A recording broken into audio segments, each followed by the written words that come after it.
আসসালামু আলাইকুম সবাইকে নতুন একটা রেসিপিতে স্বাগত। চলছে লিচুর সিজন, এই সময় প্রচুর পরিমাণে লিচু পাওয়া যায়।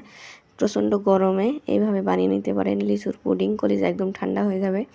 আমি এই যে লিচুগুলো নিয়েছি, আমি এখানে 8টা লিচু ছিলে নিয়েছিলাম, যেহেতু অনেক বড় বড় লিচু ছিল। তারপরে আমি এগুলোকে কেটে নিচ্ছিলাম ছোট ছোট করে। আমি 2 রকমভাবে লিচুগুলোকে কেটে নিয়েছি।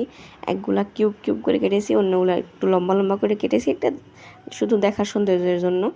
আমি এখন এই যে এইগুলো দুধ আগে থেকে জাল করে রাখছিলাম, এর মধ্যে এখন আমি দিয়ে দিলাম পরিমাণ মতো চিনি এবং 1 চামচ পরিমাণ আগার আগার পাউডার দিয়ে খুব ভালোভাবে মিশিয়ে নিতে হবে। মিশিয়ে নেওয়ার পরে তারপরে চুলাটা অন করতে হবে।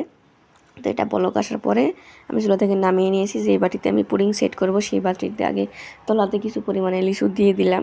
দেওয়ার পরে এখন ওপর থেকে সেই জাল করে রাখা দুধটা ঢেলে দিলাম। দিয়ে এখন আমি ওপর থেকে বাকি যে লিচুগুলো ছিল ছোটো ছোটো করে কেটে রাখছি